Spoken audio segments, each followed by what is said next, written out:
Assalamualaikum warahmatullahi wabarakatuh. Selamat pagi teman-teman semuanya.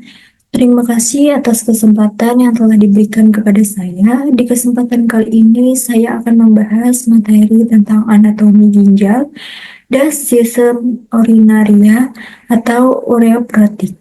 Sebelumnya, izinkan saya memperkenalkan diri. Perkenalkan, nama saya Salma Yuantina dengan NIM 241111320019. Saya adalah mahasiswa dari Fakultas Kedokteran Gigi Universitas Lambung Mangkurat angkatan 2024. Baik, kita langsung saja ke materi yang pertama, yaitu anatomi ginjal. Ginjal adalah organ berbentuk kacang dengan cekungan medial dan konveksitas lateral dengan berat antara 150 hingga 200 gram pada pria dan sekitar 120 hingga 130 gram pada wanita. Selanjutnya, tata letak ginjal. Berikut adalah tata letak ginjal dibandingkan dengan organ di sekitarnya. Di bagian atas setiap ginjal dan dipisahkan oleh fascia renal terdapat kelenjar suprarenal, kelenjar adrenal, kelenjar suprarenal piramidal kanan yang berorientasi apikal pada ginjal kanan, dan kelenjar suprarenal sabit kiri yang berorientasi lebih medial pada ginjal kiri. Ginjal kanan terletak di posterior colon ascendens, bagian kedua duodenum di medial dan hati, dipisahkan oleh reses hepatorenal. Ginjal kiri terletak di posterior colon descendens, ileum renalisnya terletak lateral terhadap ekor pankreas. Aspek sporeomedial berdekatan dengan kurva tura mayor lambung dan kutub atas kiri berdekatan dengan limfa dan dihubungkan oleh ligamen splenorenal. Selanjutnya yaitu ginjal terdiri dari dua daerah, yaitu korteks dan medula. Korteks terdiri dari corpuscle renal, tubulus berkelok-kelok, tubulus lurus, tubulus pengumpul, ductus pengumpul, dan pembuluh darah.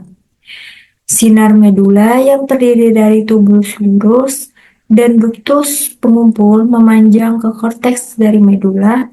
Medula juga mengandung vasa recta, jaringan kapiler yang merupakan bagian dari integral dari sistem pertukaran arus berlawanan. Selanjutnya, pelvis renal adalah ujung superior ureter yang pipih. Pelvis renal menerima 2 atau 3 calyx mayor yang masing-masing menerima 2 atau 3 calyx minor. Calyx minor diidentasi oleh papilla renal yang merupakan puncak piramida renal.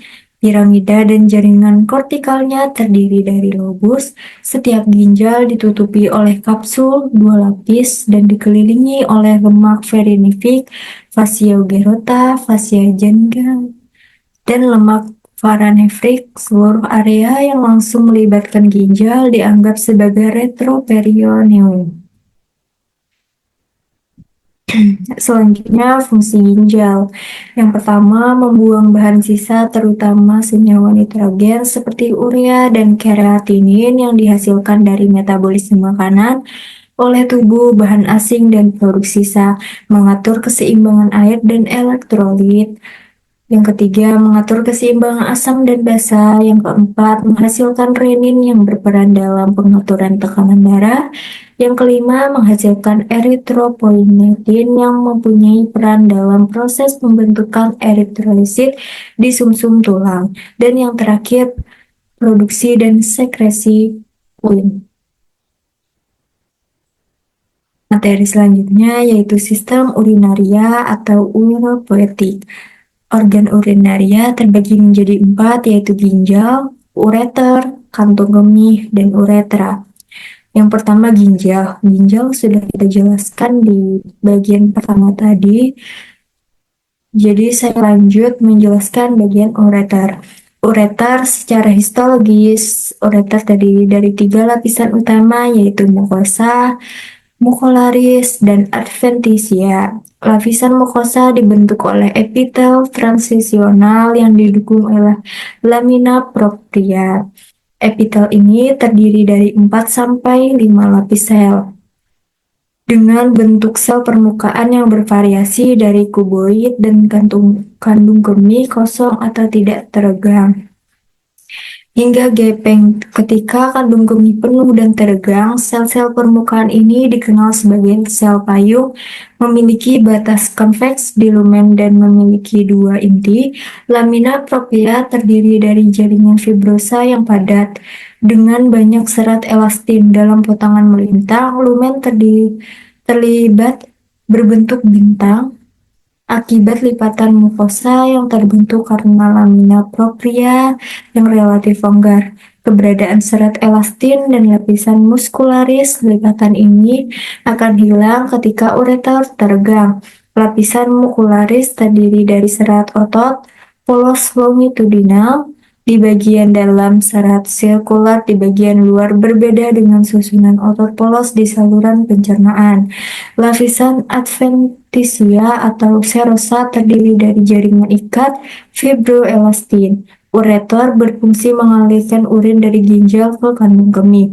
Jika terdapat batu di saluran ini, batu tersebut akan menggesek lapisan mukosa dan merangsang reseptor saraf sensoris yang menimbulkan nyeri hebat dan menyebabkan penderita batu ureter merasakan keloid ureter, sehingga seringkali mereka berguling kesakitan. Selanjutnya yaitu kandung kemih. Kandung kemih terdiri dari lapisan mukosa, mucolaris, dan serosa atau adventisia. Mukosanya dilapisi oleh epitel transisional yang lebih tebal dibandingkan ureter, terdiri atas 6 sampai 8 lapis sel dengan jaringan ikat longgar yang membentuk lamina propria. Di bawah ini, tunika muskularisnya terdiri atas berkas-berkas serat otot polos yang tersusun berlapis-lapis yang arahnya tampak tak berbentuk aturan tertentu. Di antara berkas-berkas ini terdapat jaringan ikat longgar. Tunika advensianya terdiri atas jaringan fibroelastik. Fungsi kandung kemih adalah menampung urin yang akan dikeluarkan ke dunia luar melalui uretra. Yang selanjutnya yaitu uretra.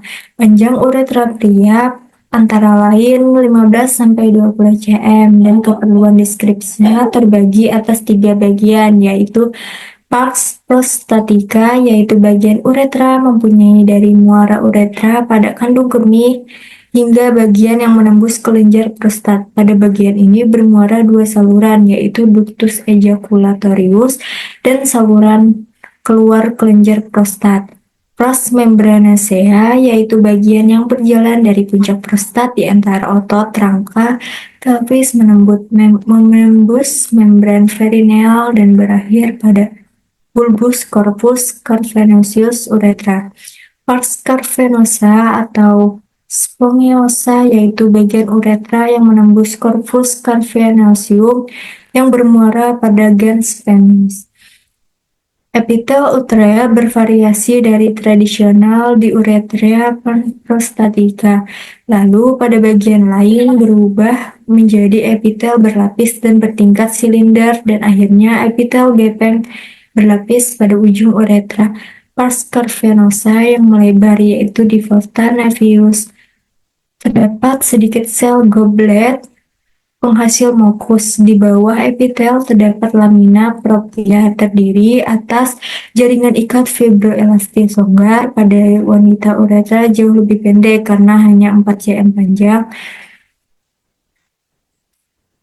Epitel bervariasi dari tradisional di dekat muara kandung kemih, lalu berlapis silinder atau berikat hingga berlapis gepeng di bagian ujungnya. Mucolarisnya terdiri atas dua lapisan otot polos tersusun serupa dengan ureter.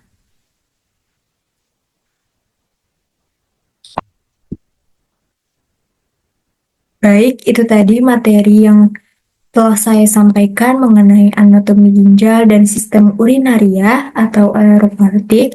Demikian yang dapat saya sampaikan. Mohon maaf apabila terjadi kesalahan dalam penyampaian pesan. Saya ucapkan terima kasih banyak atas perhatiannya. Selamat pagi. Wassalamualaikum warahmatullahi wabarakatuh.